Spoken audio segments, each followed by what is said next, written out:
তোমাদের তো লাইফে আমি খাই নিলাম। হ্যাঁ হ্যাঁ খাড়ি আমরা দেখে দেখেছি না যে এবার থেকে মানে দিবে কি এরকম সবকে খাবার খাবি নগদি ডাল ভাজা সবজি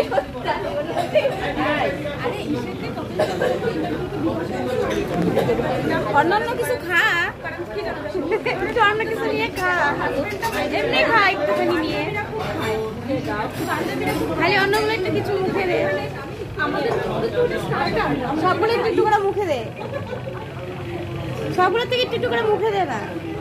পরে আস্তে আস্তে খাই